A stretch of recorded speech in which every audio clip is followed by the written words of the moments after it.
3 counties, 24 cities, working together, accomplishing more than any of us could alone.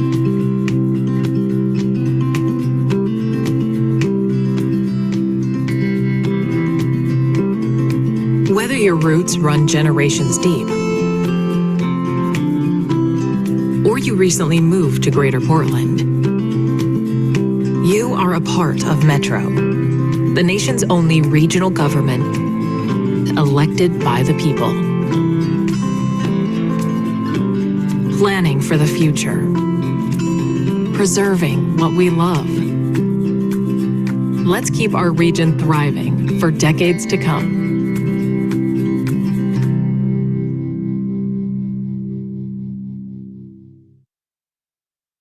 I'm Laura Lepley, a Metro Park Ranger. Here at Oxbow Park, safety is our #1 priority, not only for our guests, but for our staff members. I'm at the Welcome Center and you're at the Regional Center. The council chambers are located on the 3rd floor. In the event of a fire or fire alarm, please exit through the door in the northeast corner of the room. Go down the stairway to the 2nd floor, exit through the main entrance by the reception desk and gather in the courtyard outside that entrance. In the event of a medical or fire emergency, please call 911 and notify the security agent at the reception desk. The nearest defibrillator is mounted on the steps leading from the reception desk down to Grand Avenue. Thank you, and come visit us at Oxbow Park.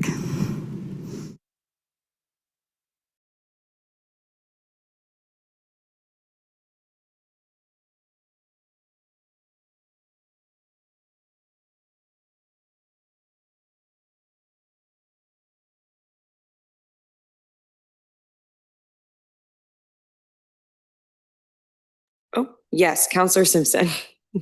Okay, there we go. Yep, there we go. Councilor Nolan. Present. Good morning. Councilor Rosenthal. Present. Councilor Gonzalez. Councilor Lewis is excused or arriving late. And Deputy Council President Wong. Present. Thank you. Okay, we'll just jump right into our presentations for the day. The first one is the Regional Tonnage Forecast, Operation Strategy, and System Funding Review. Our first work session topic today comes as the region faces changes in disposal of solid waste and declines in wet waste tonnage. The shifts present operational and funding implications, and staff are here to present strategies developed in response to those changes. So I'll turn it over to Marta, our Director of Waste Prevention and Environmental Services. Thank you so much. Good morning, councilors. Thank you again for the time today. Again, my name is Marta McGuire and I'm Metro's Waste Prevention and Environmental Services Department Director. And I have here with me Corey Costin, our Garbage and Recycling Operations Program Director. As Councilor Wong mentioned, our discussion today is to share information on the current tonnage environment and seek council guidance on strategies to help provide long-term stability for managing the regional waste system.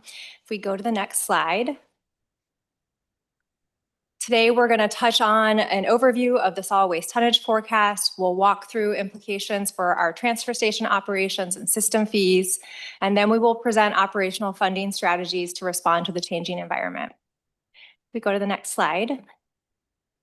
Some of this will be a bit of a review. As council heard during the financial forecast in the fall, the regional waste system is entering a new operating environment.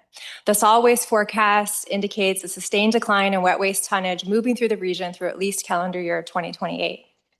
While this trend reflects progress towards the regional waste reduction goals, it also creates financial and operational challenges for a system built largely around fixed operating costs and historically growing tonnage.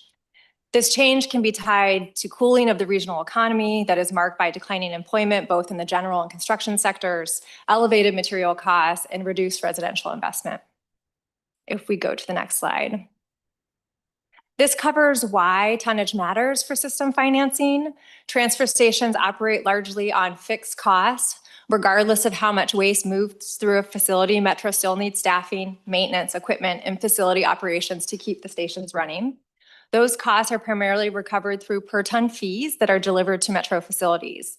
When the tonnage declines, those fixed costs have to be spread across fewer tons. That means the cost per ton increases, which is why declining tonnage puts pressure on fees. Next slide. This was also shared at the council retreat in the fall that shows the financial consequences of these trends. First, lower tonnage means lower revenues. At the same time, we still need to maintain our 40-day operating reserve as a part of our financial requirement. We're also seeing increased costs in personnel, cost allocation plan, and contract costs over time. As I mentioned, because transfer stations operate largely on fixed costs and through the solid waste fee, these pressures have a greater impact than on the regional system fee. Taken together, these trends, without adjustments to how the system is operated or funded, will continue to put pressure on the fees. Next slide. To help respond to these ongoing pressures as a part of this year's budget process, we conducted a zero-based budgeting review across the department.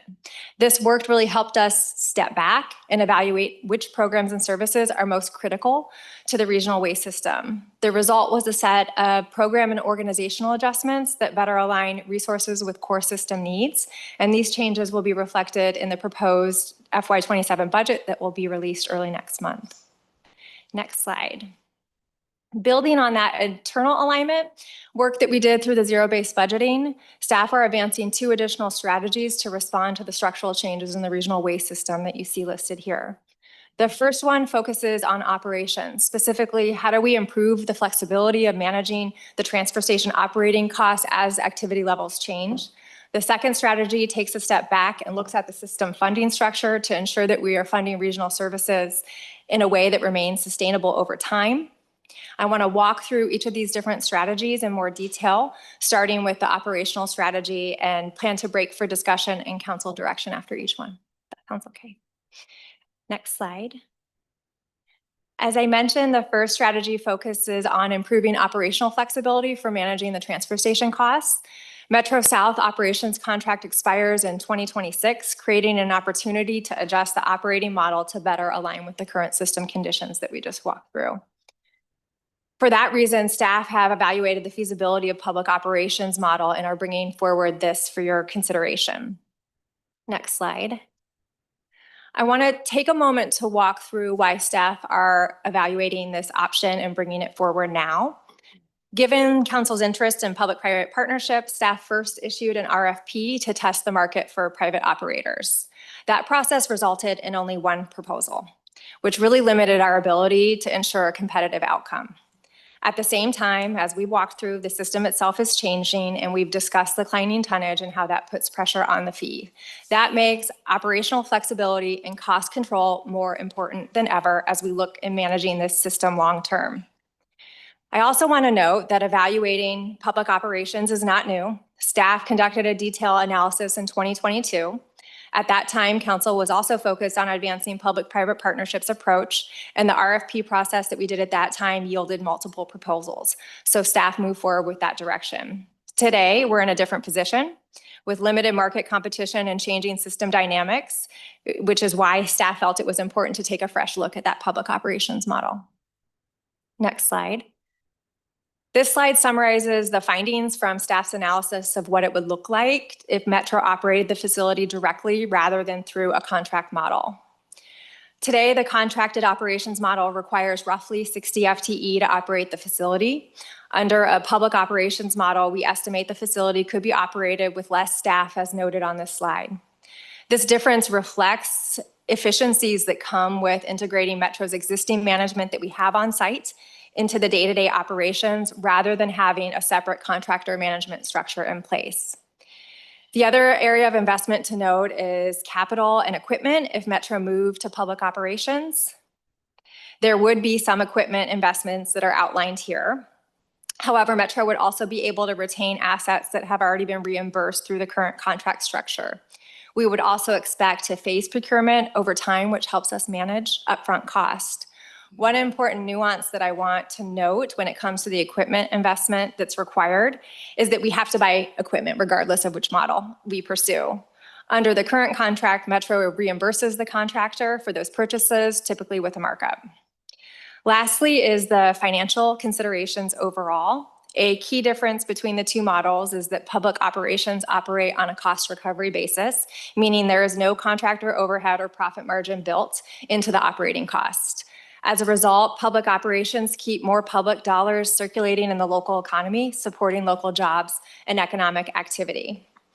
The current operating cost and public model is estimated here for your reference. Overall, the analysis indicates that the public operations model is feasible and could be run with fewer staff due to integrated management and can offer greater cost control over time.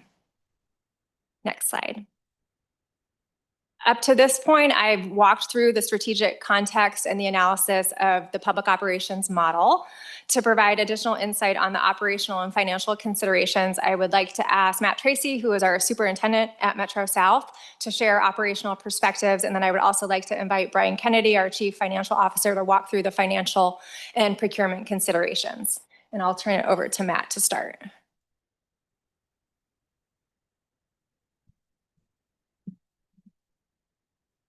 So good morning, Metro Councilors. My name is Matt Tracy. I'm the operations site superintendent for the Metro South transfer station located in Oregon City.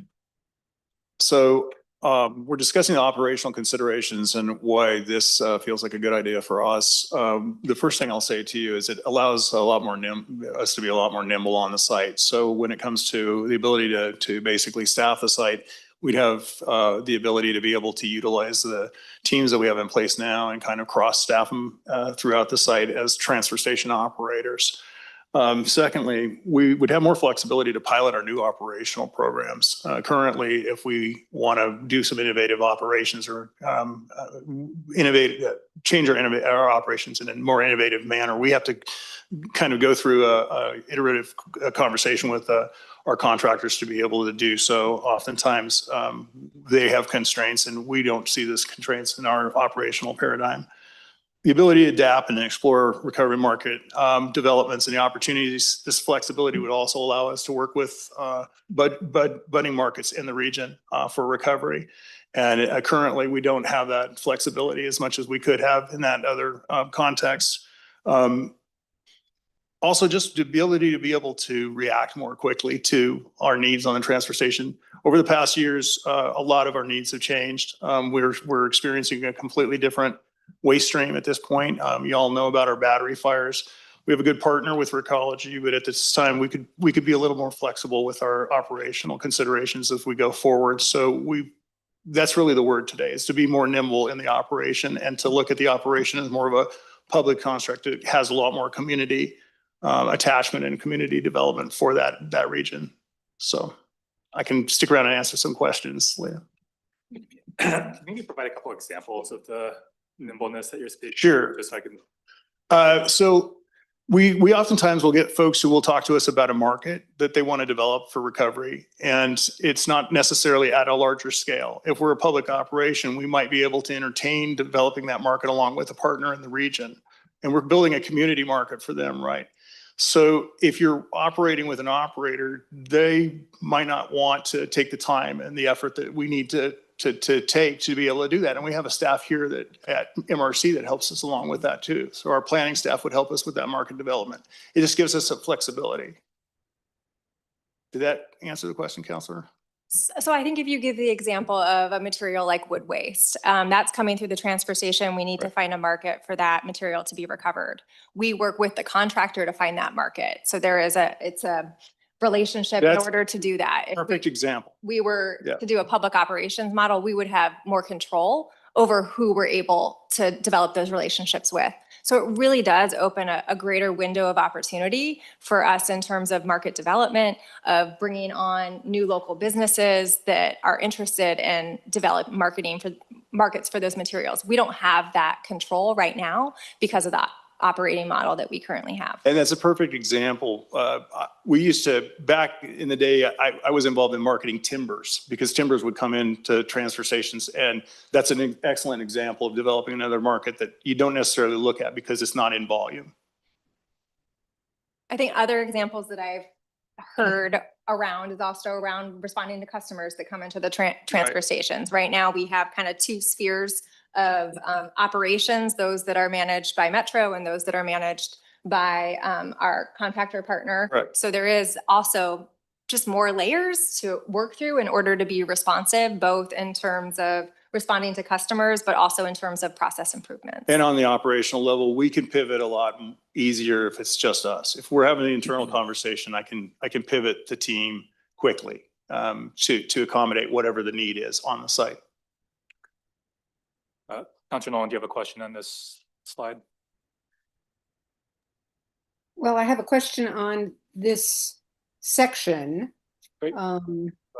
So I'm not sure of the timing. We have a couple more slides and then we have the slides? discussion. Yeah, just 2. Okay, is it okay to pause questions until the end of this section? Thank you. Yeah, and then if we go to the next slide, Brian's going to walk through the financial and procurement considerations. Oops. Thank you. Brian Kennedy, Chief Financial Officer for Metro. Let's go to the next slide. If you go 2 more, yeah, 1 more. There we go. Thank you. One place I want to start is I think colloquially we talk about this relationship as a partnership, but from a kind of a technical perspective, this is not a public-private partnership, in that public-private partnerships are defined as long-term risk-adjusted contractual arrangements, and that risk-adjusted is the critical element, because the public-private partnership seeks to share risk between the 2 parties in the arrangement. And as we go through this, I think one of the things you're going to see is our current arrangement more closely represents a contracting out or an outsourcing function, where we are delegating the authority to perform a function, but Metro retains all of the accountability always, but also most of the risk associated with that operation. So first, as Marta already mentioned, from a procurement practice perspective, when you're doing an outsourcing arrangement or a contracting out, the power of that is getting multiple proposals that are competing on price. So you have confidence that you're getting the best possible price. We have a situation where we got 1 proposal, and this is not the first time we've only gotten 1 proposal. So we're not getting that price competition. And that is one of the most, or one of the strongest reasons for doing outsourcing in this sort of context, is to try to manage price through that competition. Secondly, when we think about the cost of this function over the long term, using a public operations model does give us more flexibility in how we adjust those operations. In these contracts, which have been 5 years, typically, we are locked into certain models, and that restricts our ability to be flexible. It's also important to note the way these contracts are structured. Most of the operating contract costs are fixed costs. So those costs are the same regardless of the amount of tons that move through the transfer station. This is a challenge in that it means Metro is bearing most of the risk when it comes to fluctuations in the market, particularly downward fluctuations in tonnage at our transfer stations. So the structure doesn't give us a lot of opportunity to adapt those service levels or respond to changing conditions. And then finally, and this is, I think, one of the most important elements, and it goes to what some of the WPES staff have mentioned around challenging parts of the waste stream like batteries. Metro bears virtually all the risk in these arrangements. Risks around changes in economic activity, risks around dealing with particular material types. And it's getting harder for us to transfer some of that risk in these contracts. And to the extent that we are responsible for those risks and bearing the financial impact of those risks, having operational control, my recommendation is going to give us a better ability over the long run to manage those. So that I am happy to hand it back to Marta.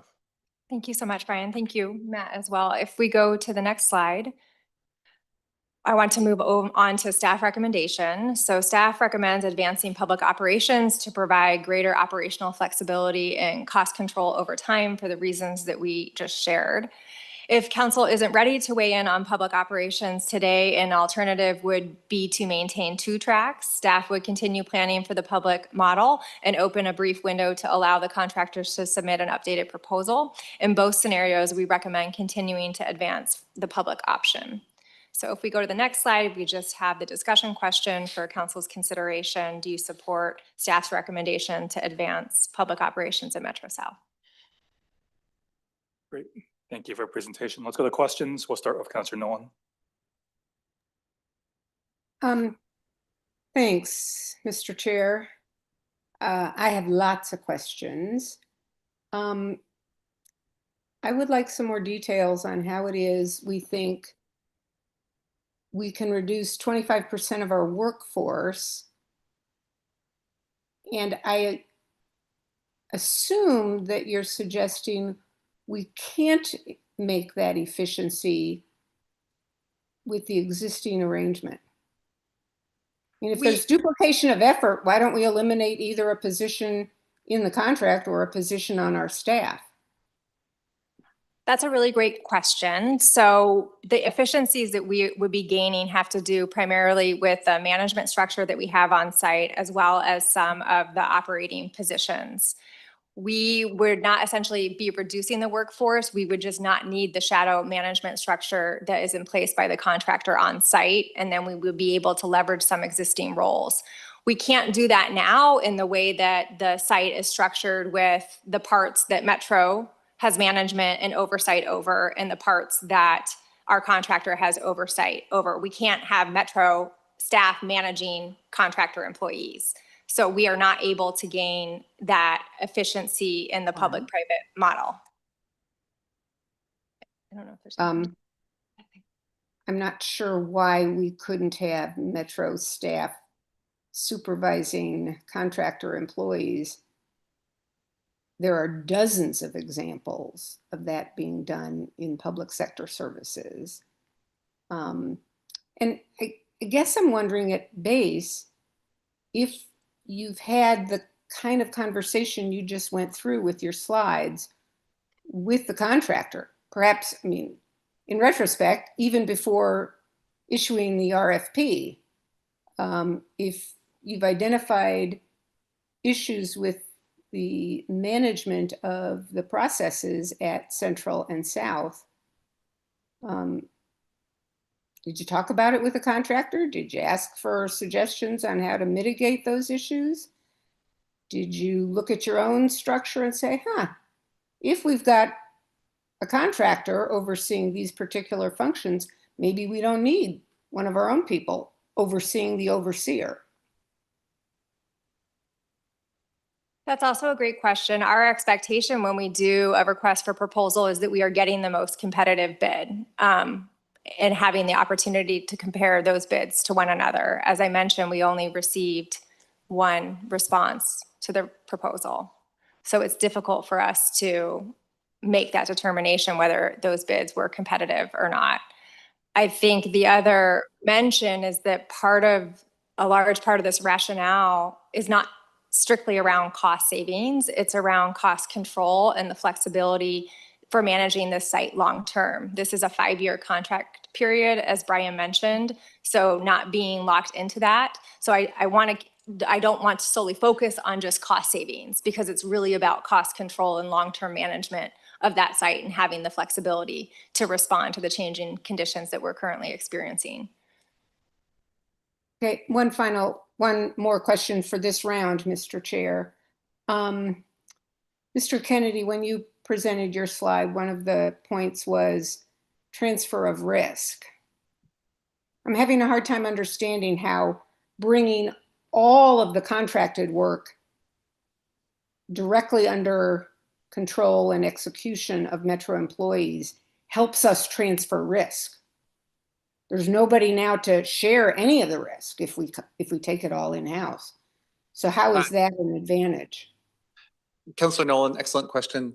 I guess my point would be that we bear that risk today, but we don't have the level of operational control we need to be able to manage it. We bear the revenue risk around tonnage declines. If less tons come in than we anticipate, with the high fixed cost in the transfer stations, we have to pass that cost along through our fees. We bear most of the risk around challenging materials in the waste stream. So I think the overall takeaway from that is we have limited ability to transfer that risk to contracted partners in the current system. And so to the extent that we can't transfer that risk, it makes sense for us to manage the operations so that we can try to mitigate those risks as much as possible.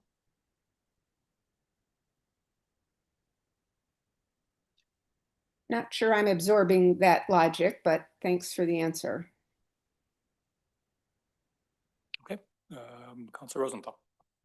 Thank you, Deputy Chair. Just a quick question. Actually, my concern is, well, I wouldn't say concern. I'm generally, I think you've made good arguments for transition. The question would be if, and we've talked in the past about what is the long-term future of the South Station.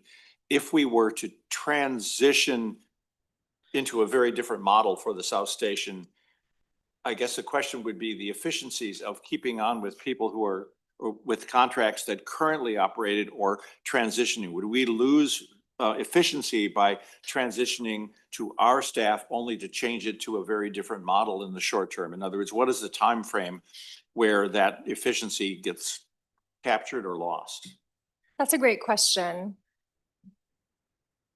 As you know, the system facilities plan has the future vision for the Metro South site turning into a community depot and moving commercial offsite. I think you all have visited Metro South and see the dynamics and magic that Matt's team wields in navigating both public and commercial traffic. We are planning to start the site redevelopment study this spring to look at what would be required. I think the flexibility in terms of staffing is there's an operational component if we want to look at piloting, having commercial offsite, moving some of that waste, having the control would allow us to look at potentially trying that out at a different nearby site. So there's more flexibility in that. In terms of staffing, it will be a staff facility, whether it continue in its current operation or it move to a community depot. Both of those models will require staffing. So overall, the current contract, if we enter a new one, locks us into a 5-year timeline. So that's 5 years before we can even begin to start to redevelop that site into a community depot. So that's a long time not to have that flexibility to look at different opportunities for how we can manage waste and provide services to the communities there. Oh, one related question. With the equipment, you notice that 5 to 7 years, what the half-life of some, I mean, there's large pieces of equipment that are very costly. What do you anticipate is the normal life of these things with regular maintenance? Is it 5 years, 10 years? You know, compactors and I mean, you know, it's big, but it undergoes a lot of stress. Yeah, thank you for the question, Councilor Rosenthal. We are working with the contractor currently, but also in-house on trying to extend the life of all the equipment. 5.7 is where we've been in the past on a lot of the rolling stock. Compactors, we really, at Metro, we get our use out of the compactors. The last set were at the 15-year mark, I think. These were installed in 2018. We're coming up on the 10-year mark, but they're in really good condition. They also underwent some innovative controls that helped us bypass some of the problems what we had with the original compactors going back 20 years ago. So they're in pretty good shape, and we're keep building these systems. This is part of our advantage in self-ops too, is we can build these integrated maintenance systems into a plan and really be able to have full control over our equipment. Okay, Councilor Gonzalez. Thanks, Chair Wong. I have a few questions, but I want to start first with just kind of like reestablishing the timeline. I know that when it was first shared that we were pausing negotiations, it felt like abrupt. You know, it was like, oh, okay, this is a big deal. And I'm glad that we're having a public conversation about it here in the work session. So thank you, Dr. McGuire, for that. Just to like help me, in addition to what you shared with your slides, when generally did we decide to put the RFP out again? When did we decide to pause it? And can you talk to me a little bit more through like the rationale decision-making of you and your team for when we put out the RFP, what conditions were present and what led you to say, at that point, we want to move forward with this RFP instead of we want to discontinue this and go with the public option, which we're doing now, having been through negotiations. So can you kind of help me understand that a little bit more? Absolutely. So overall, the timing is driven by the contract cycle and the implementation needs. So as I mentioned, the current contract expires at the end of December 2026. So we released the RFP in the fall to solicit bids. Much like in 2022, we've always had the public operations model as a consideration, but given the emphasis on public-private partnerships, we thought it appropriate to test the market to see if there were any competitive bids. We received the bids in December. That was one proposal. In January, as we were getting updates on the solid waste forecast and really making that determination around kind of confirmation of trends that was published in the fall forecast, that's where we started contemplating, one, tonnage is looking like it's in a sustained decline period. This is in January. We only got one proposal. And in that proposal, there were factors that caused greater concern in terms of cost management and in public interest in terms of operating that site. So at that point in time, we had a couple of meetings with the potential bidder and told them we need to take a step back and look. Like, there are serious changes in system conditions. We shouldn't just move forward as status quo. It would serve the public interest that we take a step back and look at all of our strategies and how we're going to manage and maintain these essential services for communities. So as soon as we had that enough information, we immediately contacted the responder and said, we need to pause because we need to take a broader look at this. We don't want to lock ourselves into a 5-year contract if that's going to put us in a financially or riskier spot. Okay. All right. And one of the questions was more or less, when did we decide to pause? So it was fall 2025 when we released, and then so we decided to pause. Was it a few weeks ago, a few months ago? It was early in February. So as soon as we were doing the initial forecasting for fees, which happens at the end of January when we get all of those data inputs. Right. Yeah, so as soon as we had the inclination that we needed to take a step back, we immediately contacted, because we want to maintain that partnership. It's a good partnership. And our intent was to be as transparent as possible. Our current environment has changed. We need to take a step back and look at this. Yeah, great. I know that we pride ourselves on having comprehensive long-range plans, which I'm going to ask about one of them in a second. And so I think just to try and reiterate what I heard here, that we made a decision based off in the fall, based off of conditions that we later learned had shifted significantly and therefore triggered a kind of an agency response and a different agency direction exploration. Is that accurate? That's a much more concise. No, I'm just wondering. I'm not mine. So yes, that is accurate. Thanks. I'm just trying to figure out more or less. Okay, so kind of onto my 3 questions outside of now just understanding the timeline and decision-making rationale. I think the first thing that really stood out to me and I got worried about was the working people and the families. And if we were to make that change, I think you mentioned 50 plus employees that work for Recology right now. And we're in a really bad recession. And so I'm worried about where are they going to land. And I think that as any conversation moves forward, I really need to have some kind of inkling in terms of, is there going to be a hiring list, a prioritization of employment if we do move forward, to give them the opportunity to come work for Metro, et cetera. So I really can't take my eyes off the human impact there. Absolutely. So that is one question. Question number 2, we're talking a lot about operational flexibility with respect to Metro South and potential improvements that I know have been a priority for us for a decade now. And we're kind of working to finalize the system facilities plan, which is not final yet, but we're kind of using a not yet final decision to try and make a decision about a contract for something that we may do. So if maybe that can explain why I feel a little confused about that. But my question is, if we are seeing decreasing tons in a system that is kind of really crunching economically and financially, how would we finance a plan to build a new site? So we want this flexibility to potentially make changes and improvements to a site with an industry and system that is maybe not able to carry the cost of that. So that is question number 2, and maybe that's something that you or Brian can help me understand a little bit more. And then question number 3, which is on just negotiations. And I know that we're not here to talk about contractual stuff, and that Metro Council is a policy board, not a contract review board as with respect to this. But I am interested in like the numbers that you shared on the screen in terms of the public cost versus the private cost. Do we have confidence that that's the like best and final bid from the private bidder? Like, could that number have been better? Like, and I think Councilor Nolan kind of alluded to that. Like, are we certain for sure that that is that?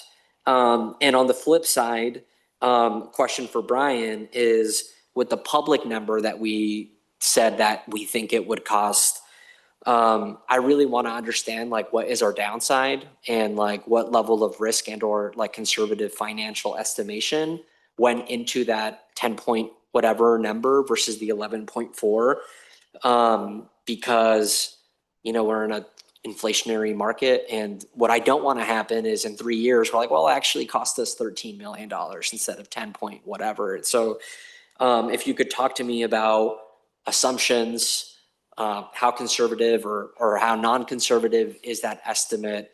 And anyway, I know I'm throwing a lot of questions, but this is I think it's a big deal, and we're trying to make a decision about the next 5 years with information that's rapidly changing. So thank you. Yeah, so I can start with the first one. What would happen to the current contractor employees? And those are all great questions. That would be part of the transition planning.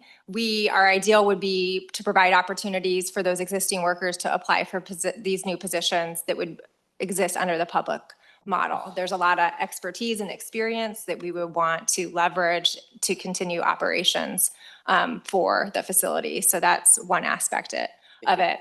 Your second question, I believe, was around Metro South and financing. Metro South and financing and future changes to the system. So one of the things to keep in mind as we look at long-term infrastructure is that we have the opportunity to finance those through revenue debt bonds. That allows us to spread those costs out over a longer period of time by people that will be using the system.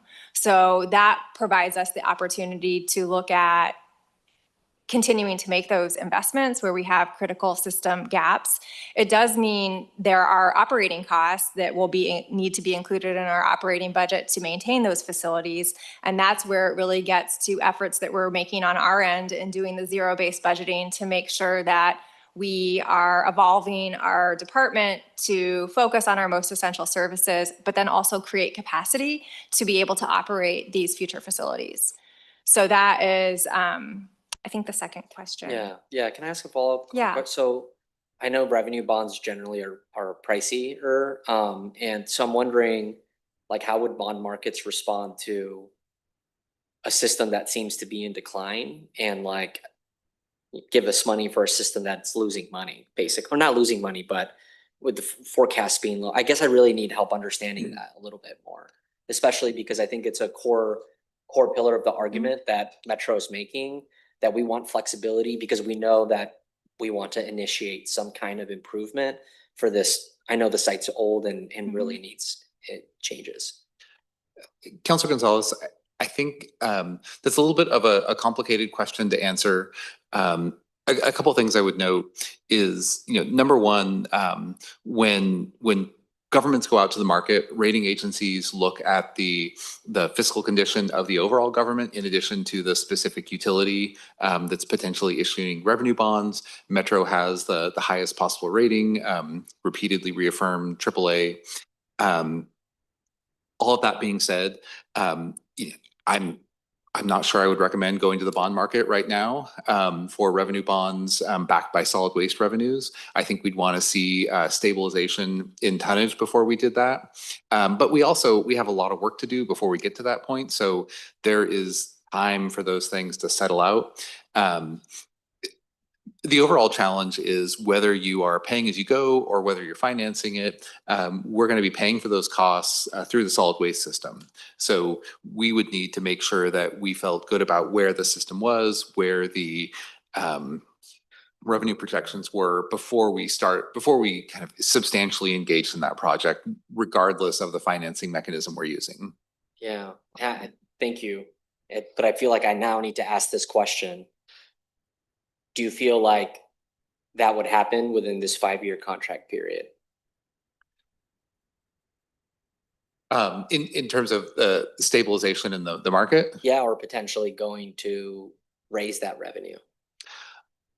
Sorry, it's a hard question, but I felt like I needed to ask it. I mean, it could. I think there are some bigger policy questions out there as well.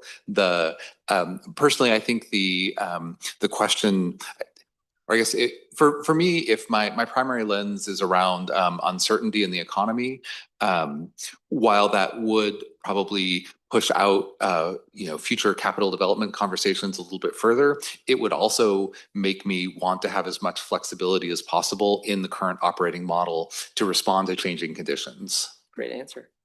Thank you. I mean, and the other question that you were also, I believe, alluding to was looking at the wet waste allocation program and how we manage that program, how much waste goes through metro facilities, how much waste goes through private facilities. That has significant implications for how we finance programs and services. And that is a project that's underway right now and will provide really important direction for us and inform, system future financing as well. Great, thanks. And then my last question was just around like negotiation on the price, best and final offer from the private bidder, and then also kind of downside like risk in terms of our public forecast. And thank you for all the time to ask these questions. No, the questions are great. As I mentioned earlier, if council isn't ready to weigh in on public operations today, an alternative would be for us to maintain 2 tracks. We continue planning for the public model and open a brief window to allow the contractor to submit kind of a last and final updated proposal. But in both of those scenarios, we would recommend continuing to plan for the public option. If I could, on the pricing around the public option, I think staff was very conservative in how they structured it. And one of the things I'd note in terms of comparing contracted operations and public operations, particularly around concerns of inflation, those factors are going to influence both the public and the contracted operator in very similar ways. Most of our contracts have CPI inflators. So if we had a significant surge in inflation for whatever reason, and there are many possible reasons right now, unfortunately, we're going to see that cost come through the contracted operator, just like we would see it through our own operations. I think that is one of the challenges in the way we've structured those contracts is we have a lot of exposure to price increases in the same way that we do through public operations. We're not substantially shifting that financial risk to our contract partner. And if we were to try to, it would cost more. Mm.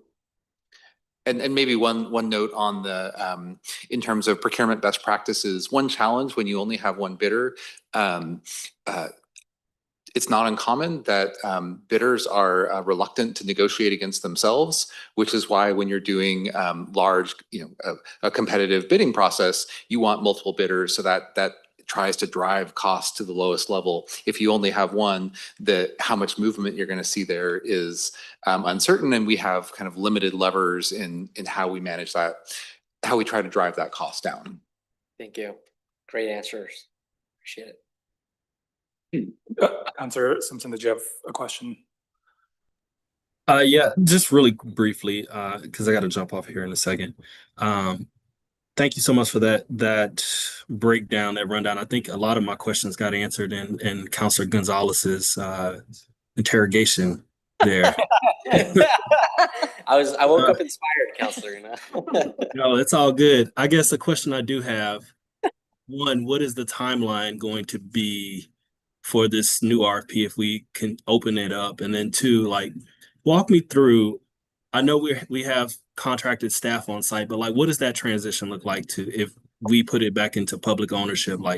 Do those staff members minus the 25% that we cut are going to be still on site? Walk me through what this transition period looks like. So we would do additional transition planning to provide all the details, but at a high level, we can backcast from the end of the contract, which would be December 2026. We would want to start recruitments for those new positions in the fall. So I'm sure that the contractor would have a notice period that they would let their employees know if we were transitioning models. And hopefully that would be the same time period that we would be recruiting for new positions to provide opportunities for those existing employees to apply. And then we would want to have public operations on the ground in January of 2027. So that's at a high level what the transition period would look like. We do have contingency planning in place if there were challenges in meeting that timeline. Got it. And so, and I'm thinking about this, like, so we transition, we move on. But before we do any of that, just with this RFP, and opening it up like for other companies and or businesses to apply or respond. I guess the question that's coming to my mind, like, is our current operator, are they responding to these RFPs? So we did get one response to the RFP. And it is am I allowed to share the details of that? I think what I would say, I'm mute. Oh, flashback to the early days of COVID when I was learning how to use Zoom. Apologies, counselors. I think what I would recommend is not reissuing an RFP, but instead opening up a brief time-limited period for the current proposer to reconsider and resubmit their proposal to Metro. We certainly would take that, under consideration, as has been discussed here. This is a complex question and issue. But I think, as Marta and Brian have said, I think it would be prudent to maintain both tracks, both continue planning and developing a public option, while giving the current bidder an opportunity to reconsider and resubmit. Thank you for that, COO Madrigal. Thank you, Director McGuire. Okay, Councilor Nolan.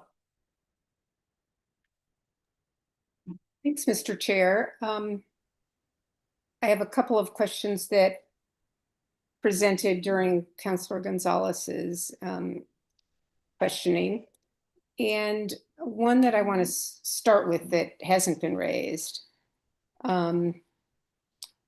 except that the WPES team kind of alluded to this. I think, Ms. McGuire, you did, in that we have, over the last about 3 years, spent pretty intensive time with first a waste fee task force, and now more recently the Regional Waste Advisory Committee, both establishing as top tier objectives that we continue to operate the system on a on this somewhat unique public-private division of labor, division of activities. This particular contract is a little different than some of the other ways we divide the work for garbage and recycling between private enterprises and publicly owned and operated enterprises. But it is still fundamental to the work that both of those advisory committees brought to us and that we approved, I'm pretty sure unanimously, that prioritizes a public-private partnership. And I don't see that this proposal gets us there. I don't see that this proposal would would provide the prioritization that I think we have all agreed to. And so I'll just lay that out, that our advisory committees with industry people and consumers and local government people said, we like a system that is a public-private partnership. Council said, okay, we agree with you, twice in the last 3 years. And this seems to compromise that policy. That gets me to one of the questions that comes out of Councilor Gonzalez's questions, and that is, I need a little help remembering my timetable as Councilor Gonzalez went through. We've had some declining tonnages. It's not a new phenomenon. And I thought that we referenced getting a heads up, if you will, on the expectation that tonnages, wet waste tonnages would continue to decline. Back in the fall, September, October timeframe. And that's one place where I just want a reality check. Am I wrong about that date, that timing? Councilor When Nolan. did we get that more recent projection of tonnage? Councilor Nolan, it was in December when we presented the 5-year financial forecast and overall economic trends. I think that was the first time you saw the updated solid waste forecast for the next 5 years. Okay, and when did that information seem evident to you? Because I'm sure that happened before you presented it to us. The 5-year forecast, so the 5-year forecast includes a number of elements, but the tonnage forecast is prepared as part of that in the fall. So we got those numbers in November. I don't recall the exact date. And what I'm trying to do is follow up on Councilor Gonzalez's question. We knew in the fall, November maybe, that tonnage was not likely to recover anytime soon.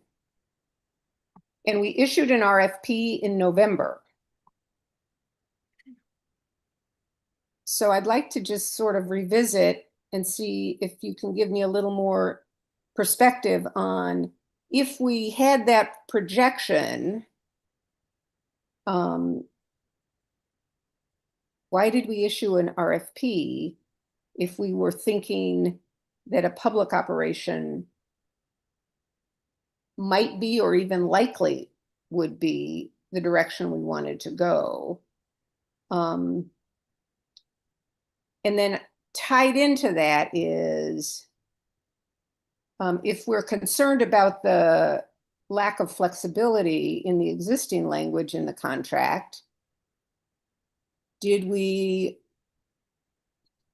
examine other possible structures to that contract to give us the flexibility we're seeking while still maintaining a commitment to a publicly and privately operated system? If I could respond, starting with the first points that you made around the waste fee policy task force and public-private partnerships and the Regional Waste Advisory Committee, I want to note that the waste fee policy task force, their recommendation was the development of a criteria that gave fair weight to the costs borne by public and private. It wasn't necessarily an endorsement of public-private partnerships. It was to consider both the costs to public organizations as well as private organizations when we set fees. So taking that accounting in place. In terms of the regional waste, I chaired both those committees and I don't remember it that way. That was the solid waste criteria that was endorsed by council and that we bring forward as a part of fee setting. Certainly public-private partnerships have been discussed both at the council level and were identified in the system facilities plan as a pathway that we should pursue for the development of additional programs and services and where we can seek those opportunities. But as Brian shared earlier, this contractual relationship is less of a form of a public-private partnerships and more of a form of Metro contracting out a function of our services that we provide. In terms of the timing That's for the because that's the way we structure it. okay. We could have structured that contract differently. I think there are a lot of variations in terms of public-private partnerships, but yes, that is the current format that we have. In terms of the RFP, it was published in September, so that was in advance of the tonnage forecast. So we did not have that information when we released the RFP. In terms of flexibility, we did not know that we were only going to get one proposal when we put that RFP out. And as I mentioned, as soon as we received the one proposal, we looked at the impact of the tonnage on fees and what was happening in the current state. It was at that moment that we wanted to take a step back and look at the public operations model. Certainly, I think a lesson learned from this experience is that we should be evaluating both of those models every time a long-term contract comes up. I would definitely take that away as a lesson learned and be able to bring those two options forward before picking one over another. I think you're right. I think that is something we should put into our, let's make sure we pay attention to this however we proceed. Perhaps others in the rear view mirror, we can say we should learn, since Recology has been doing this work for us several times, if we wanted competitive bids, should we have approached the RFP process differently, since when companies or public agencies hire the same contractor or partner every 2 years, every 5 years, others with the capability to provide that service tend to say, well, we're not going to be competitive because they've always gone with brand X. And that's an opportunity. That's also an opportunity for us to learn how to do things better. And I think the other one, as I alluded to, is if the structure of the contract that we probably presented to them, I bet we didn't just sign one that they gave us. We should think about whether we should structure that contract in ways that give us the operational flexibility that we've now been talking about. But since we've got a kind of this is what staff recommends, but if you're not ready to do that, or if you don't want to do that, let's do a dual track. Colleagues, I think that opportunity, or that path that Ms. McGuire has recommended, probably makes the most sense for us, but not to let it take too long. You know, maybe do as Marisa suggested, that we sit down with the one proposer and raise these concerns and say, give us a reason to not proceed with what staff has recommended. And it would have to be a pretty good reason. Thank you. If I could just build on the context setting and history, it seems like there's a lot of benefits of a public option, but we haven't done that.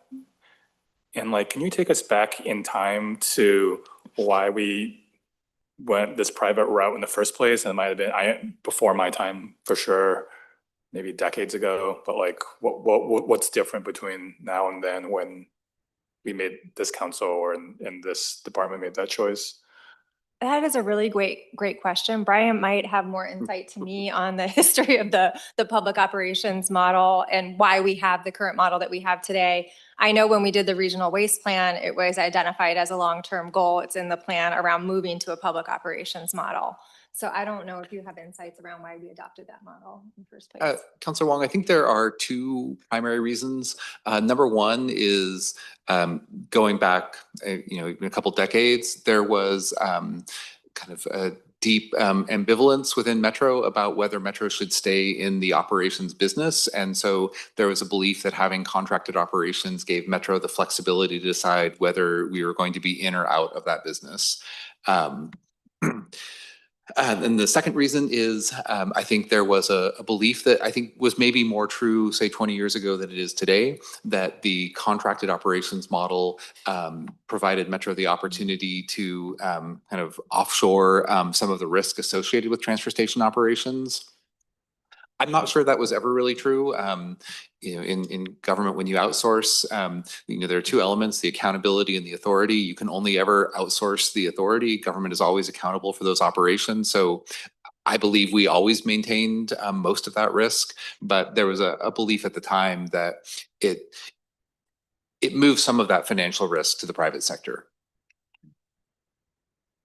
And history-wise, I do remember, I think 2022, we had kind of a longer-term strategic conversation around what is the role of Metro, and are we an operator or a regulator? And we're kind of in this hybrid role. And I think staff had said that in this kind of hybrid role, we're actually not getting the full benefits of both. And that, you know, strategically, at some point we need to pick a lane, right? And does that sound familiar? A little bit. This is probably 2022. Okay. Right, and it was like, I remember us saying like, you know, we control the tonnage allocation, but like, we're not getting the full benefit because we're kind of in between. That has been an ongoing conversation. When we look at the trends of the allocation, you know, Metro, the waste in the region used to go through only Metro transfer stations. And then slowly over the last 10 years, a greater share has gone to the private transfer stations than to the Metro stations. And that has overall changed the system dynamics. So that's the wet waste tonnage allocation program, which also affects the financing of our facilities and the programs that we deliver.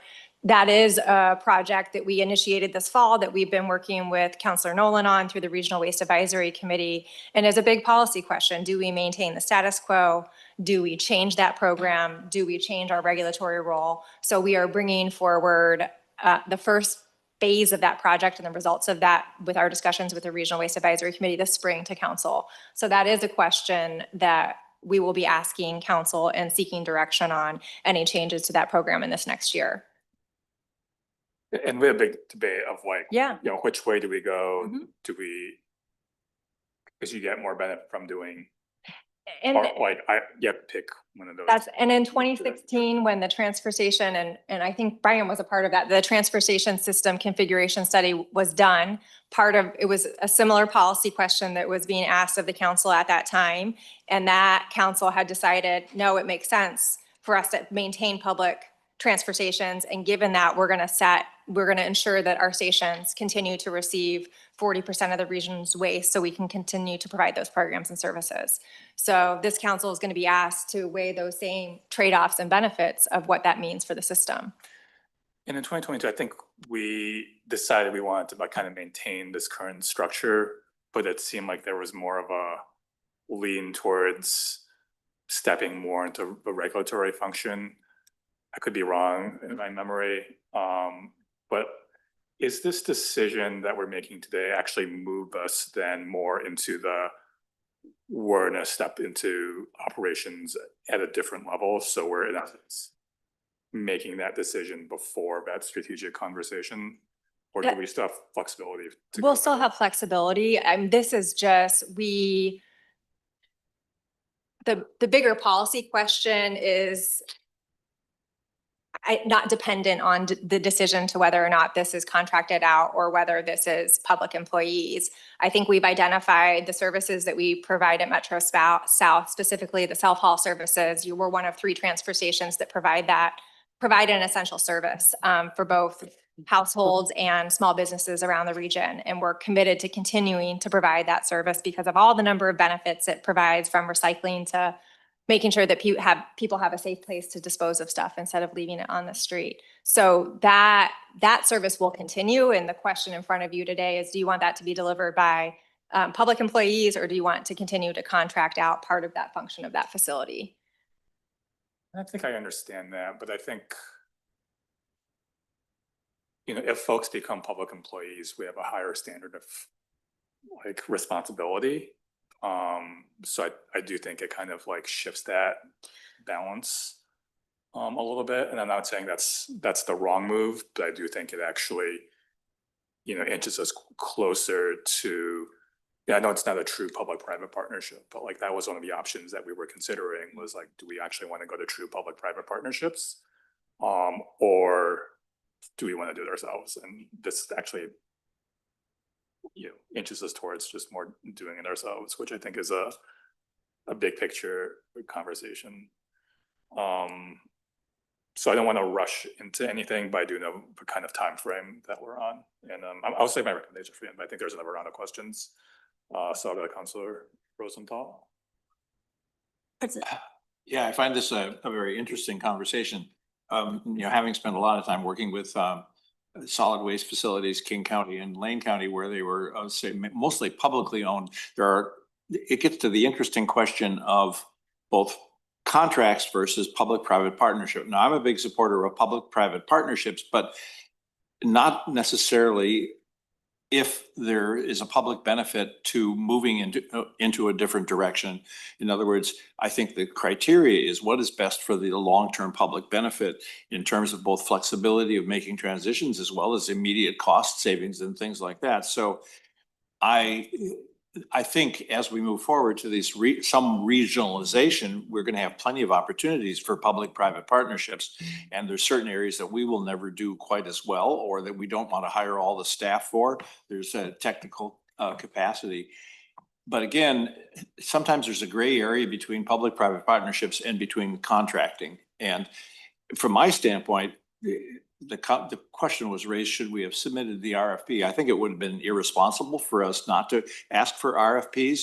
And now the situation has changed. We've had different information. We've moved further. We have not made a formal decision of where we're going yet, but we're leaning in a certain direction for regionalization and probably a transition from Metro South. And so I think, the ball game is changing as we move forward. So I'm generally supportive of the direction in which we're going. But just let me add, I do think the idea of at least allowing for a short-term 2-track exploration is not a bad idea. Thank you, Councilor Rosenthal. And just to note, Councilor Wong, we do have public employees on site right now. We manage at least half of the site. The Scale House, our traffic team, the HHW facility, those are all currently public employees. The contractor is responsible primarily for the loading and unloading that happens at the site. Councilor Gonzalez. Thanks, Chair Wong. Yeah, I mean, this is a really great conversation. And I think on the surface level, it looks like we're just talking about operations at Metro South, but I think especially for folks in the audience and for folks that are watching, it's a really much deeper existential question that we've been asking about the general nature of our solid waste system. What's Metro's role? How do we derive the best public benefit? And so I really appreciate the level of I think care that we've all leaned in with. And I know that you asked us a question in terms of like a policy direction. I'm in a place where I think that COO Madrigal's recommendation makes a lot of sense to me, to have a 2-track option. And I feel very persuaded by the case that you're making as well in terms of the flexibility, the cost. I think there's a very strong case that is being made.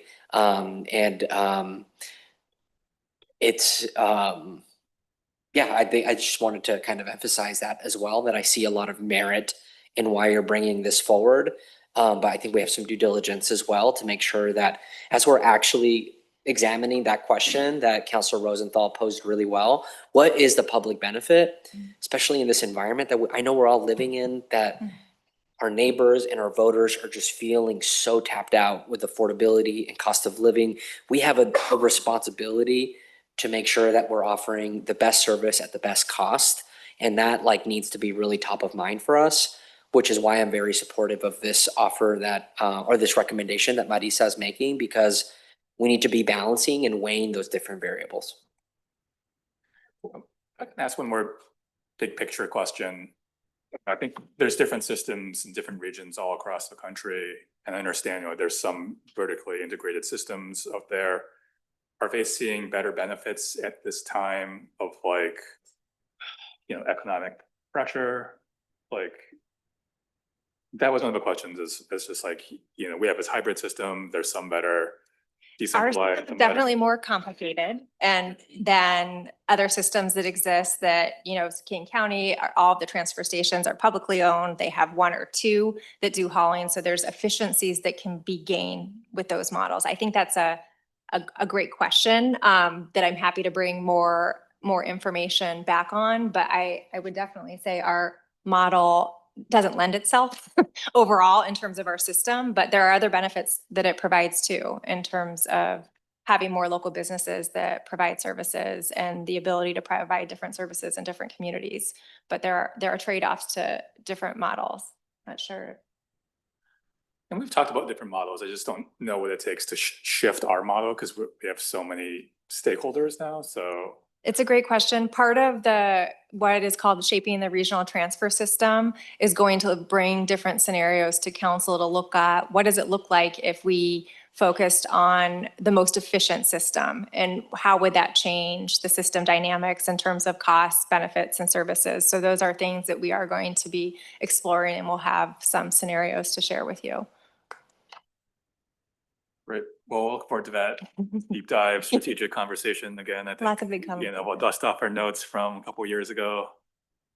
But I'm hearing that the council is interested in this two-track approach. I think we want the most information possible in terms of pricing. I think we're really invested in protecting our ratepayers and making sure they get the best, return on investment.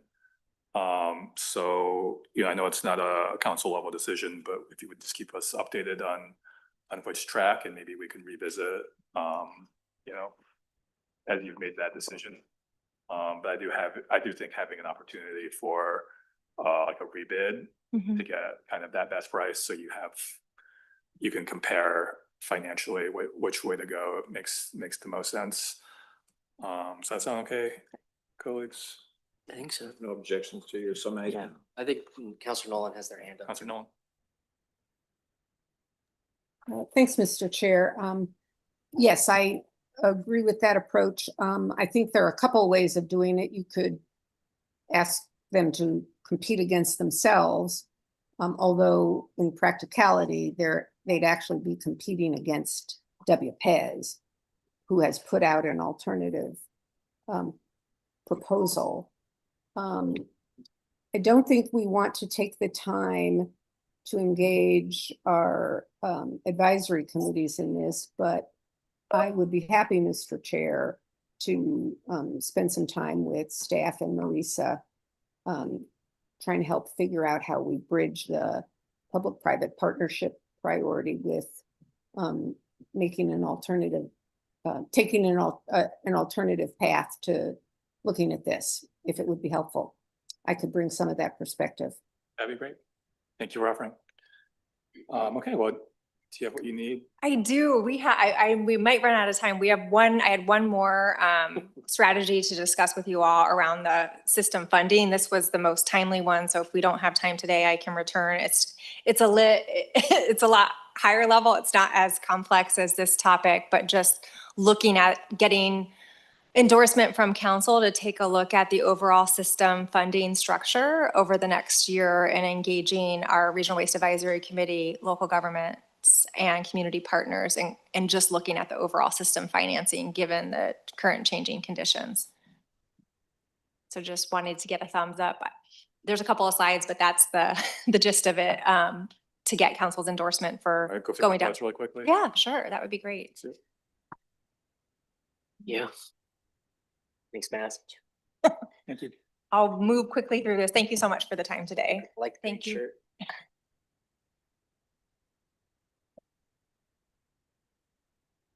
So we've been talking a lot about today around the changing conditions.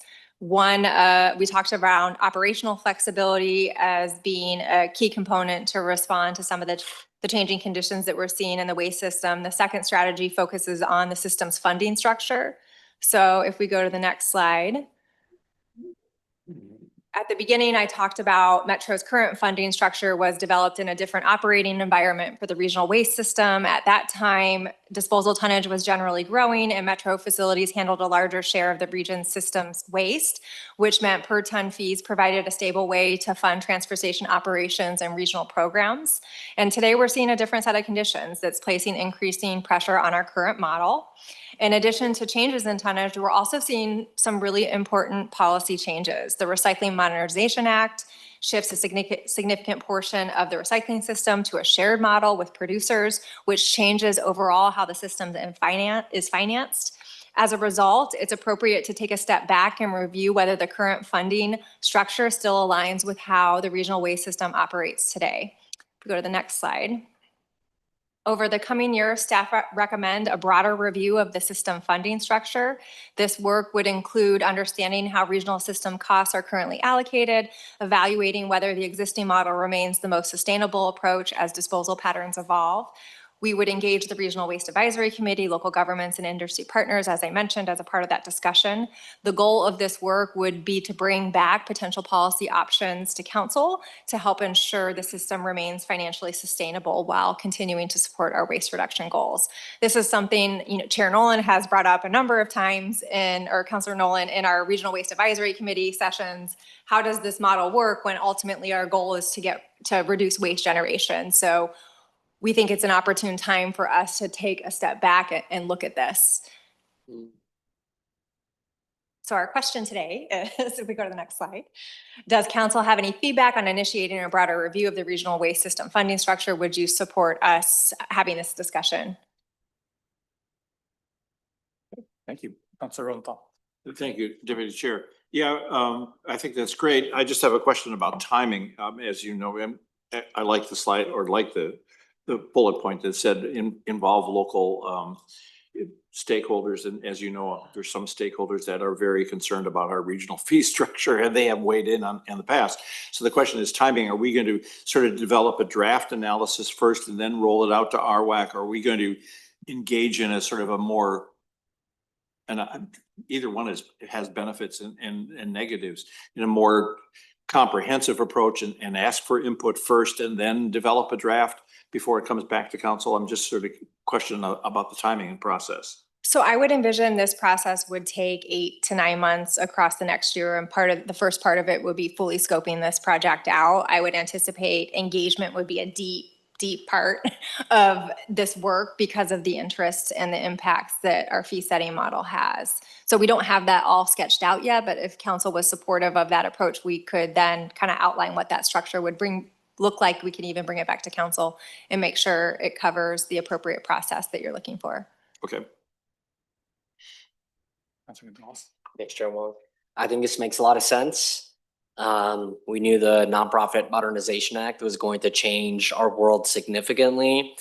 And also since COVID, international recycling markets have either collapsed or just changed so drastically that I think the world has just changed, and we really need to figure out what is not only the story that we want to tell people in the region, that we are kind of what our role is, but what is our role with our funding, especially with EPR and these things. So I'm very excited for this conversation and seeing how we can bring our private sector partners, but also the really incredible community-based organizations and nonprofit partners that are doing this work too, which I know we found additional funding to support and bigger around kind of system and things like that. So my hope would be that we try and link all of those things together with all the big different plans that we're doing.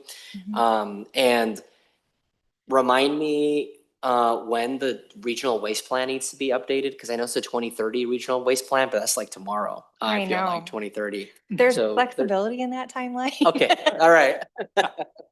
Flexibility is good. All right, thank you.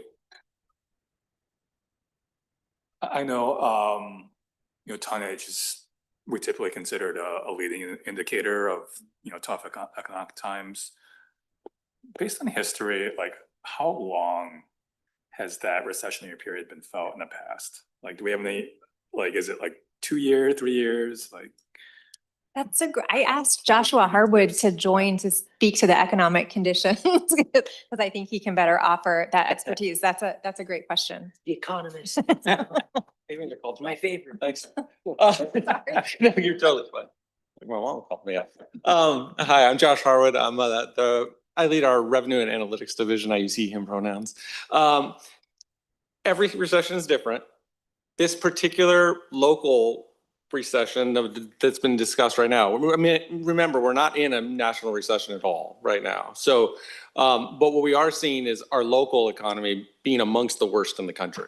In terms of job growth, in terms of income growth, in terms of migration and those things.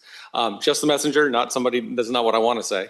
But this is what's happening right now. And so what we're seeing in terms of solid waste in particular is that we're seeing something similar to what happened in 2010, really, as it relates to solid waste, and that you're having a situation where we're not building as nearly as many units or having construction projects at the rate that we did over the last decade or so. I mean, even through the pandemic, we had higher levels of permitting activity and those kinds of things.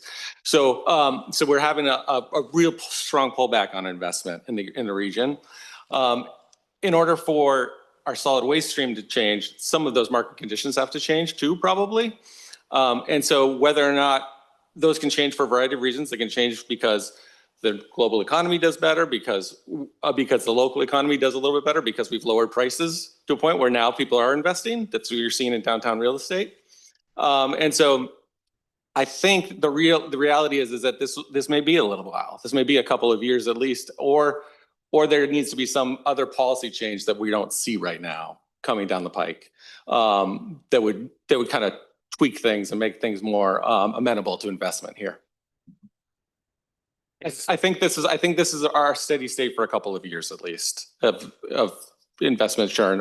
I sit on the real quick. I sit on the city's permitting board, finance review board, and most of the city's permitting financing right now is being funded by public projects, things like the port, OHSU, PSU, Keller, those kinds of things, and so that's most of what they're anticipating coming forward. and it's not a permanent, like structural change. It's just a downturn. I don't think we know that yet. Seems hard to do a long-term fee study in uncertain times, but. And I would point out, Councilor Wong, that there is policy levers to pull that would yield some changes. So I think that, like, not knowing what those people are amenable to, what kinds of things people are willing to consider, I think that's kind of where we are right now. We're waiting for policy changes and or federal government changes, those kind of geopolitical problems, all those things. Is this the best time to do a study?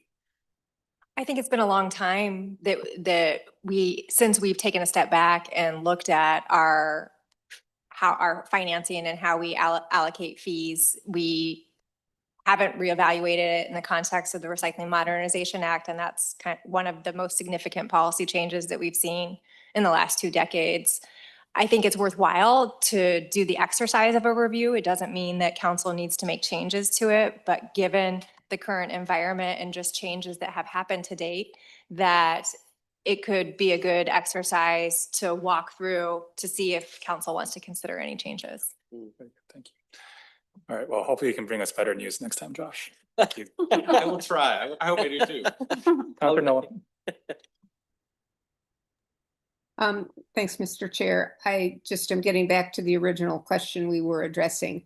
Ms. McGuire and her team keep bringing these pushing us forward questions and thinking long-term and overall environmental benefit.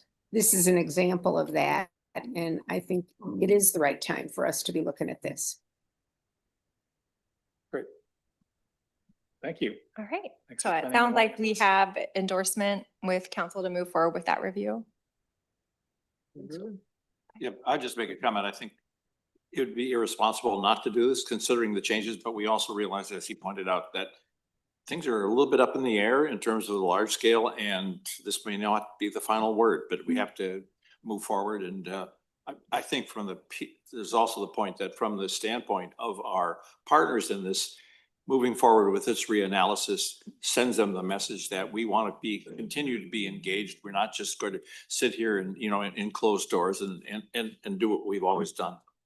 So I think we support it. Good point. Councilor Gonzalez. Yeah, thanks. I'd just like to comment on this, comments from Josh. Generally, right now, I'm of the opinion of like, give us all the information, all the study, all the assessments, because I feel like Metro in our portfolio of policy, we touch on so many areas. We have the Regional Housing Coordination Strategy, Housing Production Accelerator Fund. We adopted an economic, like a shared prosperity agenda, all of these things that I think feed into what is Metro's role in turning this around, right? Because it's really cross-cutting. And so even if it's a snapshot in time for telling the picture of how much pain we are in, I think we need to be more honest with ourselves and with the public. And then hopefully that gives us the ability and the courage to then make hard decisions about how we change and how we respond. Otherwise, like, I just don't want us to be in this position where we're continuing to like manage the decline, right? So bring the information. Josh, thank you for your hard work, and all of you for your hard work. And I just want to kind of, chime in on that because I feel really, really compelled by that. Thank you so much for that, Councilor Gonzalez. I love that. And I was just going to chime in and say that I think that there's a real value in asking these kinds of questions in a time of uncertainty, because it sort of forces us to interrogate the resilience and the stability of the options that we have. And, kind of consider like a 360 versus if you're in a stable time, it's actually really hard to imagine anything different than the status quo. So I think this is a really fertile time to be having this question, and I appreciate council support for going forward. Okay, well, thank you. That's all I have for today. Thank you so much. Hope to see you again soon. Thank you. All right, let's move on to the 2026 state legislative recap. Following the close of a 2026 state-led session, I'm pleased today to welcome back our state government affairs team to provide an overview of bills passed, progress on Metro's principles and priorities, and other updates. We have our team, Annalisa Curler and Young Park. Welcome. Hi. Good afternoon, councilors. My name is Annalisa Curler, and I am Metro's Legislative Affairs Manager. Kyung Park, PM, State Affairs Advisor. And I use she, her pronouns. And as Acting President Wong mentioned, we are here to provide a recap on the 2026 state legislative session. We plan to start with a high-level overview of some of the themes of session and do some table setting before diving into your priorities. I will just start out by saying that I think we have good news for you today. I believe that we had a pretty successful legislative short session, and I'll start with just that caveat of it being short. So next slide, please.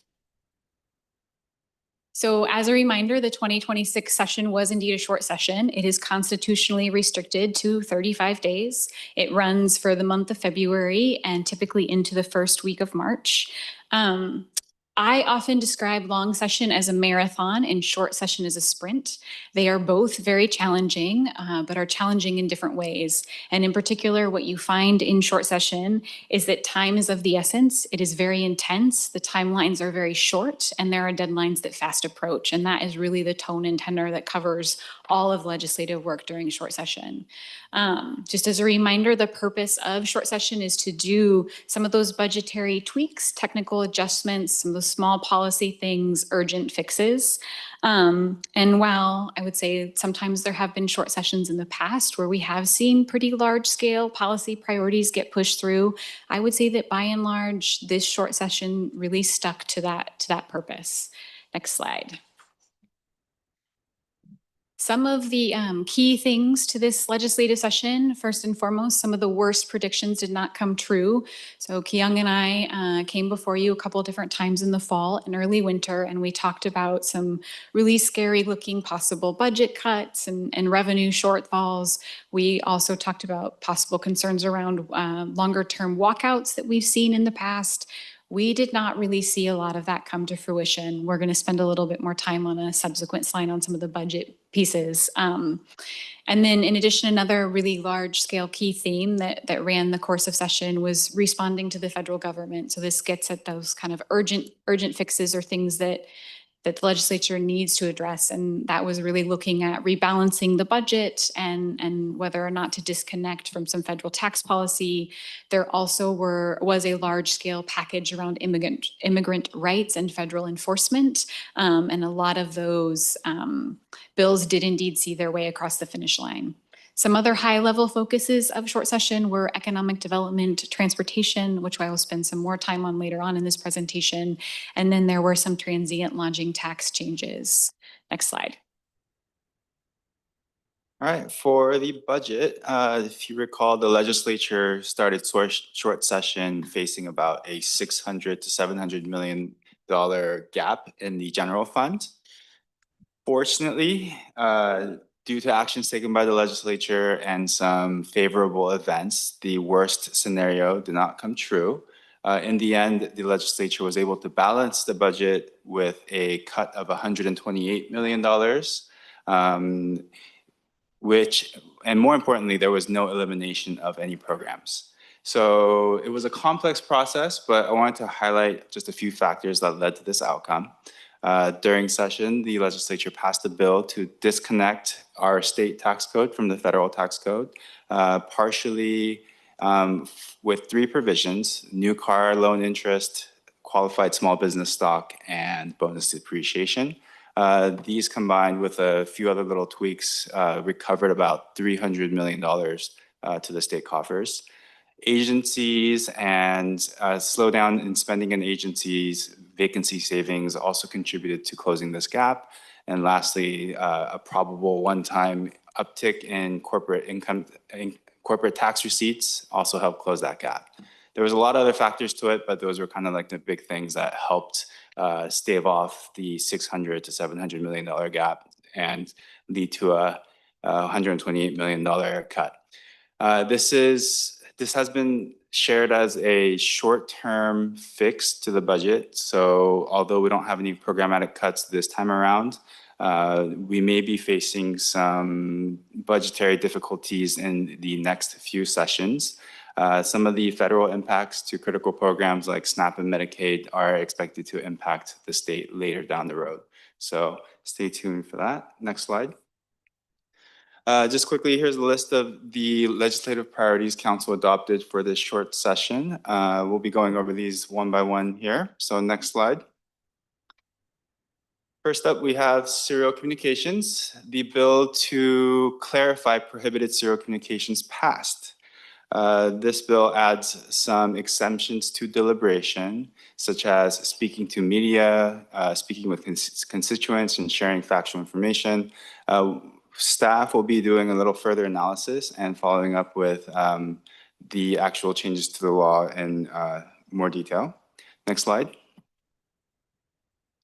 Next, the food and beverage bill also passed. This bill will allow a public body to provide food and beverages to public officials without official compensation policies. It also clarifies that public officials can receive swag at official events like keychains, sweaters, water bottles, up to about like $100 per year. So this was a similar thing that was kind of added into this bill and also passed as well. Next slide. Like I said in the budget, we were able to avoid the worst case scenario. So protecting critical services, we were able to stave off a lot of those cuts. The bill listed on the slide is the budget bill. There was some funds shifted. Definitely did not see any programs getting additional money, but no programs were actually cut. There were maybe some unspent funds that were taken away to other programs, but we were able to, the legislature was able to avoid some of the catastrophic scenarios that we outlined. So next slide.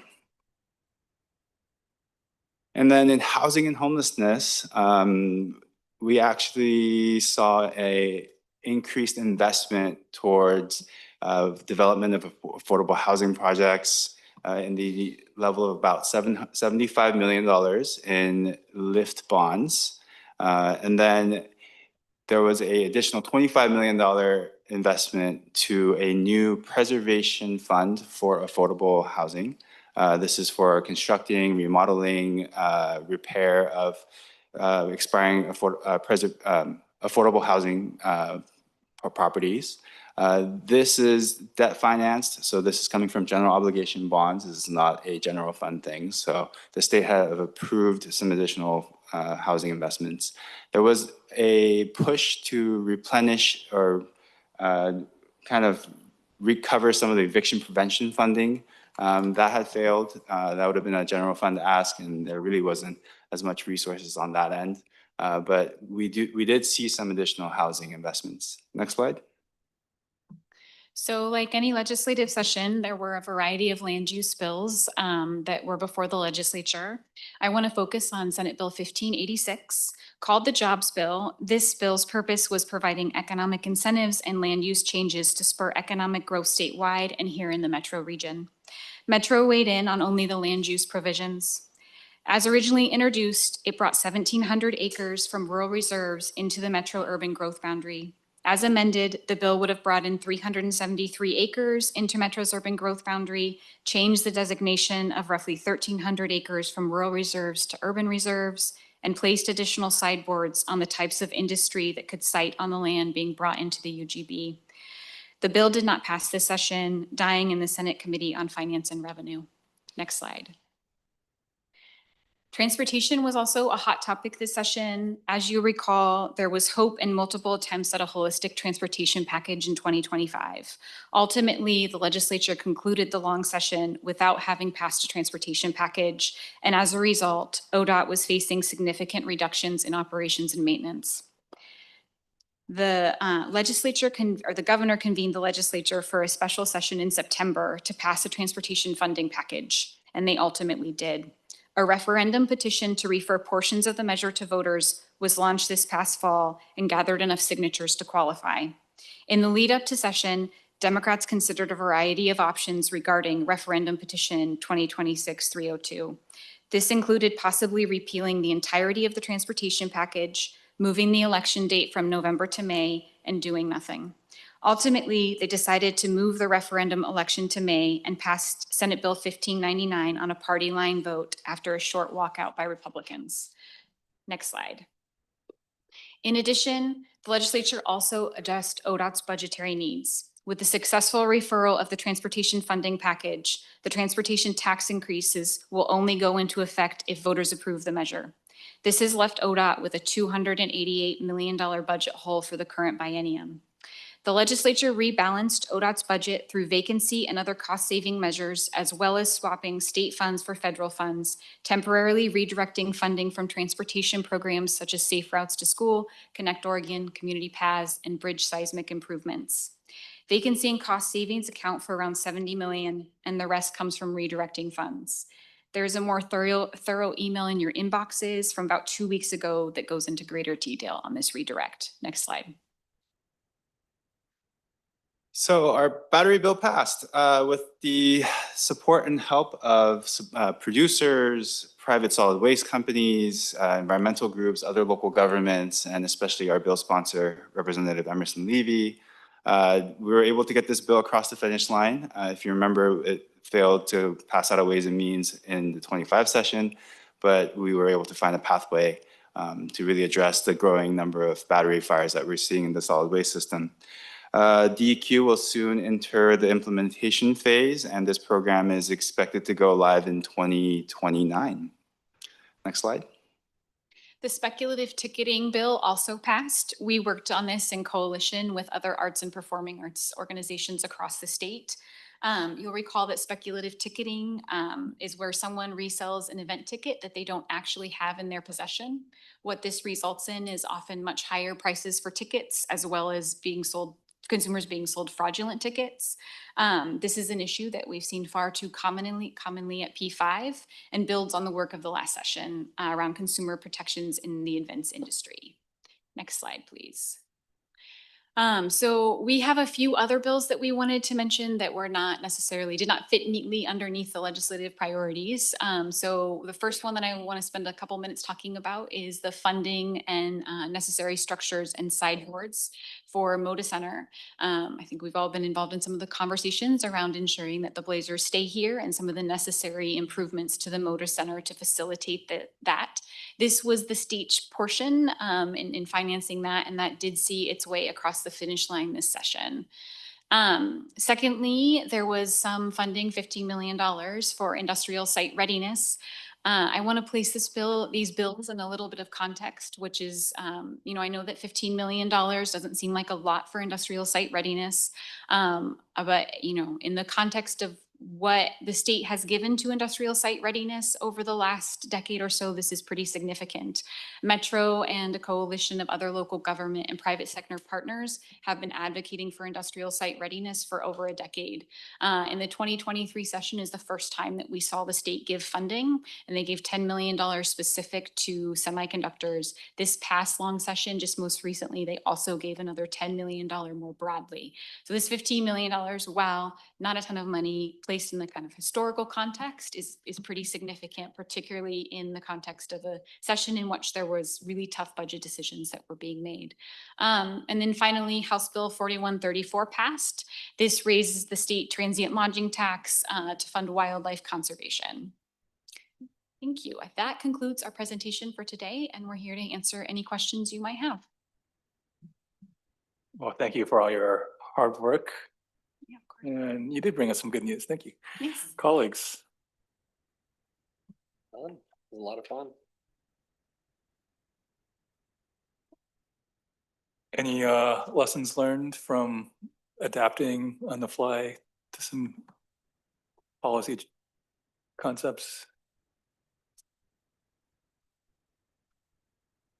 I mean, I think in short session, things are moving so fast. We barely have some time to think. I think one of the biggest lessons learned for me this time around for this session was the importance of making sure everyone, even the folks that you typically don't think would weigh in on a bill, is heard, especially with the shortened timeline. I know we incorporated a amendment for medical devices into our battery bill. It was supposed to be exempt, but it needed to be exempt in a very specific way for them to be on board with it. So kind of making a good little reminder of things like that. Yeah. Mm-hmm. Yeah, I think I would echo what Kyung said around just things moving really, really quickly and trying to make sure that everyone involved in the process is involved in the process, and that is just structurally challenging during short session. And I think sometimes we forget some of the ties that folks have to issues that might not have been obvious at first. And there's land use bills every session. Mm-hmm. What can we anticipate for the long session, and how can Metro get ready for that? Yeah, I appreciate that question. I think we can, again, every session there are land use bills, and there are ones that relate to the UGB, and then there's ones that are about things more at the local levels. I think we can continue to see conversations and possible legislation relating to urban growth boundaries expansion, both I think for housing and for economic development for the next session. And I think as staff, I think we are, really interested in continuing conversations with council over the interim about those conversations as they unfold in the lead up to long session. Is there anything we can do with our planning staff to prepare? Like, is there conversations that might be helpful, like forums, like Yes, I think so. I mean, I think we have just started to really put pen to paper around that with planning staff, with other folks across the agency to talk about what are presentations we can bring forward. How are we plugging into all of the tables? How are we making sure that council kind of understands what might be considered in the legislative session and beyond? Yeah. And one other thing I think I'd like to note for a future council retreat is like, how are we sharing stances amongst council and the agency? You know, we've had, and this has happened before with different letters that go out about who signs it and what does that mean, sort of thing. You know, I think we really need to be speaking with one voice as an agency, but also we don't always agree. So how do we manage those kind of dynamics? I'd like to add that maybe to a future council retreat. I'm looking at our staff that are planning council retreats. Being nine heads. Being nine heads. All right, great. Councilor Rosenthal. Thank you, Deputy Chair. I have a couple comments that there's questions embedded. The first one is about the battery recycling. Recently, I was reminded that we were talking to a group of Korean students and Korean American students, and they talked about the educational aspects. Do we have a way to integrate the battery recycling priorities into our educational outreach programs? Because, you know, kids they're the first ones to start using batteries with their whatever it's Go Toys or whatever, and they're also very concerned about that. So I'm just wondering if we have a way to do that. Yeah, so I guess one way I can answer that is part of this bill does include a educational / awareness campaign. So part of the program is to alert the public about what is safe and responsible management of batteries in their end life. So I don't know exactly what that's going to look like, right? That's going to be a DEQ implementation rulemaking kind of question, but something that definitely we can bring up. If there's some money in it that we can use to support the programs that we're already doing, that's great. Let's see, there was going to be a question. Is there any way to evaluate the potential impact of the 1.25% TLT on our facilities as opposed to, and we have mixed facilities. We have both the zoo as we have the convention center and the expo center. Is there any way to do that? And then I have one other comment that I'd like to make. That's a really good question. I would need to talk to some of our subject matter experts on that and get back to you. Yeah. All right, thanks. And then finally, it occurs to me, I mean, I found a fairly productive session considering it's a short session and they went beyond. Obviously, transportation is not an issue that's been resolved and that's going to come back. That's going to be something that we may have to deal with at a regional level. But in terms of land use, the one question I comes to me is that since we're a taxing agency and since the big land use bill that failed would involve a lot of planning issues, I guess Councilor Huang already asked the questions. What are we doing to prepare for this discussion is going to come back because it's going to be reintroduced in the next session, something like it. I'm not exactly sure what form it's going to be. And the question is, are we also going to be, this was a complicated bill that had definitional issues as well as tax issues. And since economic development depends a lot on some of the tax structures, I'm just wondering if we're going to have some way that we're going to talk about at least whether we should weigh in on some of the tax issues as well as the land use issues, as well as the transportation issues, as well as the housing issues. And I'm just wondering if, I think you said, yes, we're looking at ways to get that involved, whether it's a forum or whatever. Thank you, Councilor Rosenthal, for that question. I think the short answer is I don't know yet. And the second answer is let's talk about it more and let's figure out what really makes sense in terms of what level of engagement and information that you all want to engage in around this. And I think that's really the question that I'm hoping to answer alongside our planning staff over the next month in terms of really laying out the interim around some of these big conversations happening around land use. And then, yes, the interconnectedness of those issues to things like tax structure, to housing, to transportation, all of those things. And also state preemption of metro responsibilities. Yes, and also I think state it's an preemption. issue that also came up. Yes, absolutely. Okay. Councilor Gonzalez. Yeah, thank you. Well, great work down in Salem. It was definitely fun. I think like the majority of what my thinking and reflection is I know you just kind of are recovering from 2026, but really starting to think strategically about 2027 as a long session.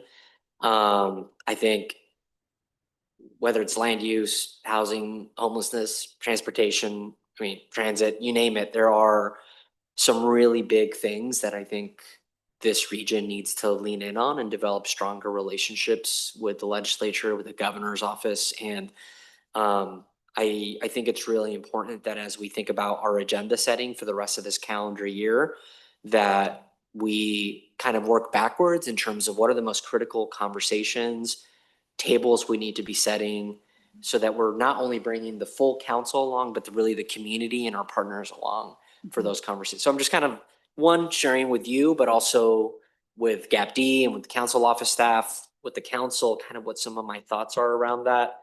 Because I think for those especially that made time to go be in Salem and be in the building, there's just this really big energy around things are, I don't want to say like unraveling or changing, but there's just so many things that we once took for granted that how do we navigate a world that's changing so quickly and so aggressively?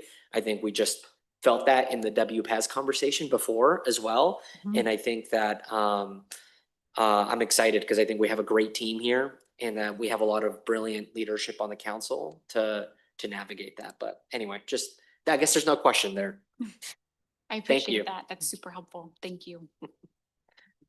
Can I ask one more question and one comment? Well, first of all, this question comes from, I was recently at a town hall with a couple of legislators and they were talking about housing and transportation and they talked about the state and they talked about the cities.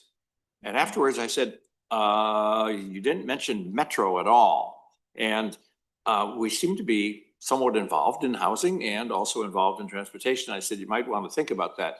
So my question is, if we were to think of a legislative ask that we might want, whether it's enabling legislation or something, do we have the capacity to write that? And the date that we would have to submit that is like August 24th. Is that correct? I would need to look. I think it's September. Yeah, it's September 11th as far as the legislative concept deadline. So we have some time. September 11th. Okay. And do we have, were we to think about it in some of our discussions, do we have the capacity to develop a legislative concept? I mean, I think the short answer is yes. I think if that is, of interest to council and of interest to staff and really, yeah, but yes, the short answer is of course. Yeah. Thank you. Yeah. Great. So work to do. All right. Well, thanks so much. I hope you get some nice long vacations. Yeah. Thank you. Yeah, what are you gonna do? You get up in the morning, you don't have to be down there at 7 in the morning. That is a vacation in of itself. True. Well, we got the quick rail from Wilsonville down. Yeah. All right, let's move on to COO Communications. Thank you, President Wong. Happy St. Patrick's Day to those who celebrate. And thank you to everyone who was able to join us for the Targeted Universalism Coffee this morning in room 410. We have so many amazing groups of people who are doing equity work here at Metro. And it was just a lovely opportunity to bring those folks together and in a little more casual, personal space. In honor of the amazing weather that we had yesterday and in a bid to the universe for more, I also wanted to remind folks that this Thursday, March 19th is free parking day at Metro Parks. There's also a reimagining birding session at Scouters Mountain Nature Park this Thursday from 7:30 to 9:30. If you want to get in a little bit of birding and get out into nature before work. The class is free, but registration is required at oregonmetro.gov/events. Thank you. Thank you. We went to the food carts last week. How was it? Pretty good. There are still more food cars. It's still a rotating cast at 825 Northeast Multnomah. We had some good healthy bowls. That's good. Yeah, Councilor Communication.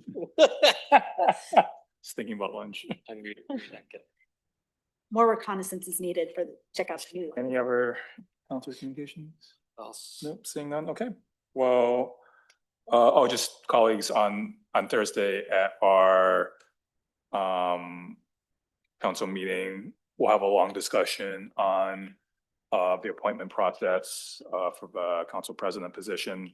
So if you have any thoughts, questions, timelines, we'll have that discussion then. So be thinking about it. I do have one small update. Okay. But Councilor Simpson put his hand up first. So. Go ahead, Councilor Simpson. Yeah, I just wanted to share really quickly. This morning was the life celebration for Senator Avell Lordley. She was a champion in our community, and we, it impacted a lot of folks in the community, within the community. So I just want to make sure that we uplift and grieve with the family during this hard moment time. So thank you. Councilor.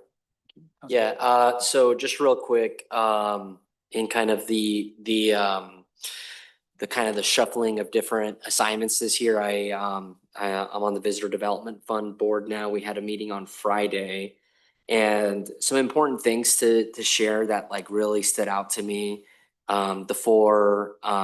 There's like this financial review board as a part of that all of the CFOs sit on, which Brian Kennedy is our representative there. And I don't share this lightly when I say this, but Portland is in a 1 in 100 years recession when it comes to tourism. It's really bleak. And I think we need to really think on a more multidisciplinary level about what does it actually mean for this region to recover. And just so folks know, like 2019 adjusted for inflation to today, we're at 25% of traffic and business. So we lost 75% of our business. And I believe we're not anchored to recover until 2034, 2035 actually. So I mean, it's potential 15 years of just a pain and struggle, and all of our visitor venues, not just metros, are in really, really dire straits financially. There is just, I think there's additional work that's going to be happening on VDF. I think it's going to be important for us to possibly bring up a renegotiation of the VFIGA, and also start to think about, as our region is having this reckoning, how do we prioritize? What are our strategies? How do we align our principles to then, try and stack some wins on top of each other? But yeah, I just felt it was really important to share that generally. And it was a really hard meeting. And at the same time, there are some bright spots, and we need to really celebrate those bright spots and continue to talk about what we see as the optimism in tourism, so that we don't create this self-fulfilling prophecy of tourism or visitors and the brand that our city and our region has nationally and globally. So some really deep themes there. Happy to talk about them with y'all, like individually as well, if you would like to reach out, but important for the council to land with that and just percolate a little bit. Thank you for sharing. Councilor Rosenthal. Yeah, just a brief comment. One of the hotspots is music. As you know, there's 2 new concert venues being built in Portland, and hopefully they're betting on things improving in the short term or in the medium term. And Portland is one of the hottest music venues in the country. Yeah, Councilor President Dunphy from City of Portland is on VDF. He shared that. Apparently Portland is like the 4th largest music city by shows and artists or something like that. So absolutely. And we have more music venues than Austin, Texas. Well, take that. All right. Anyway, thank you. Seeing no further discussion, the council meeting is adjourned. Our next regular meeting is March 19th at 10:30. Cheers.